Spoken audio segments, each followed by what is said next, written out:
প্রত্যেক বাড়ি বাড়ি পানীয় জলের ব্যবস্থা হয়ে গেছে এবং প্রধানমন্ত্রী আবাস আমাদের ত্রিপুরাতে ভারতবর্ষে 1 নম্বর স্থান অধিকার করে রেখেছে। এইগুলো কথা আপনাদেরও জানা আছে। আজকে গ্রামে গ্রামে রাস্তা হয়ে গেছে, ন্যাশনাল হাইওয়ের কাজগুলো চলছে।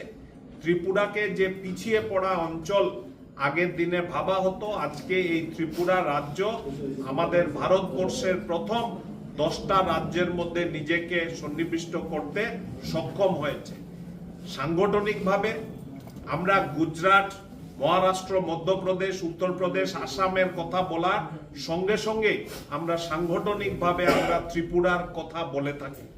এবং আমাদের এই অঞ্চলে আপনারা বিগত কিছুদিন আগে পঞ্চায়েত যে নির্বাচন হয়েছে, এই পঞ্চায়েত নির্বাচনে আমরা খুব ভালো ফল করেছি, এটা আপনারাও দেখেছেন, জেনেছেন। এবং এই পঞ্চায়েত নির্বাচনের রেজাল্টের সঙ্গে সঙ্গে আমরা পুরো ভারতবর্ষে একটা মেসেজ গেছে যে ত্রিপুরাবাসী ভারতীয় জনতা পার্টির সঙ্গে আছে। গ্রামে গঞ্জে ভারতীয় জনতা পার্টির কথা, ভারতীয় জনতা পার্টির দর্শন, ভারতীয় জনতা পার্টির কর্মপদ্ধতি গিয়ে পৌঁছাচ্ছে।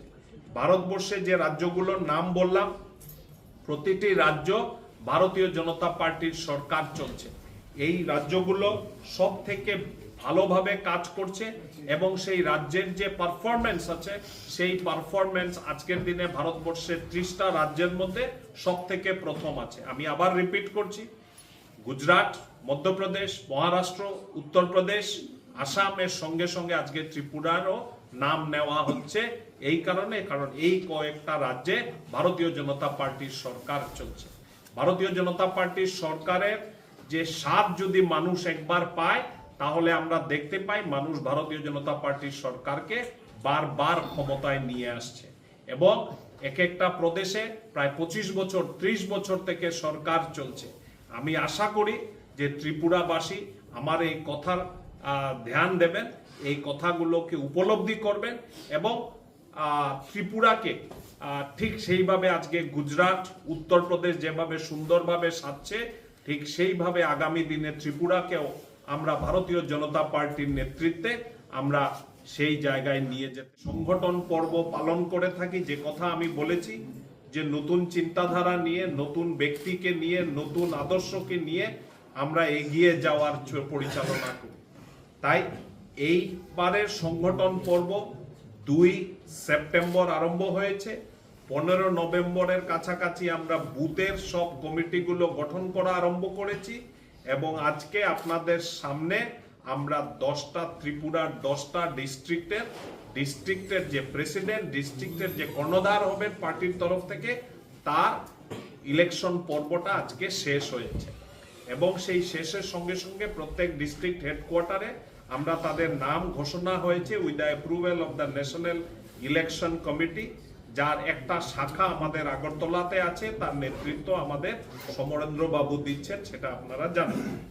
আমি সেই কথাগুলো বলার আগে, ডিস্ট্রিক্ট প্রেসিডেন্টের বিষয়গুলো কথা বলার আগে, আমি আমার সরকার, বিশেষ করে নরেন্দ্র মোদীজির সরকার দিল্লিতে এবং প্রফেসর ডক্টর মানিক সাহার সরকার আগরতলাতে কিভাবে চলছে সেটা সম্বন্ধে আপনাদের সম্মুখে 2-4টা তথ্য, খুব বেশি বক্তব্য দীর্ঘ হবে না, 2-4টা তথ্য আপনাদের সম্মুখে আমি তুলে ধরতে চাই।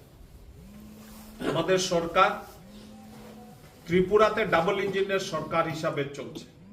আমি আগে বলেছি দিল্লি এবং আগরতলাতে আমাদের সরকার চলছে এবং মানুষের কাছে ডাবল ইঞ্জিনের বেনিফিট সরকারের কাছে গিয়ে পৌঁছাচ্ছে। 2টা সরকার গরিবের সরকার, 2টা সরকার এই অঞ্চলের জনসাধারণের সরকার এবং 4টা সমাজকে সন্নিবিষ্ট করে এই সরকার চলছে। প্রাথমিকভাবে আমাদের এই অঞ্চলের গরিব যারা আছে, পুয়ার পিপল যারা আছে, তাদেরকে সন্নিবিষ্ট করেছে। কৃষক যারা আছে তাদেরকে সন্নিবিষ্ট করেছে। আমাদের এইখানের মহিলা যারা সমাজ আছে, সেই মহিলাদেরকে সন্নিবিষ্ট করেছে এবং যুবক সমাজ যারা আছে তাদেরকে একসঙ্গে করে এই সরকার চলছে। আজকে আগরতলা যে আমাদের নগরী আছে এবং পার্শ্ববর্তী যে গ্রামীণ এলাকা আছে এবং পুরো ত্রিপুরাতে যেভাবে উন্নয়নের কাজ চলছে, তার কয়েকটা তথ্য আপনাদের সামনে তুলে ধরা দরকার।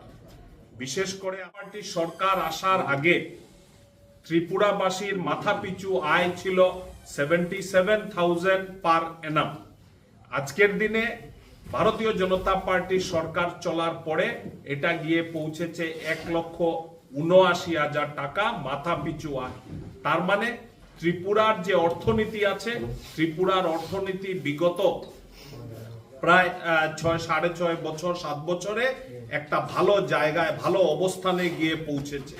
আমি আশা রাখবো এবং আমি দৃঢ় বিশ্বাস যে ভারতীয় জনতা পার্টির সরকার ত্রিপুরা রাজ্যে প্রফেসর ডক্টর মানিক সাহার অধীনে যে চলছে সেটা যে সর্বস্তরের জনসাধারণের সাহায্য এবং সহযোগিতা পাবে, আগামী দিনেও পেতে থাকবে। এবং আমরা ত্রিপুরা রাজ্যকে মা ত্রিপুরেশ্বরীর আশীর্বাদে আমরা ভারতবর্ষের 1 নম্বর রাজ্যের দিকে আমরা এগিয়ে যাব।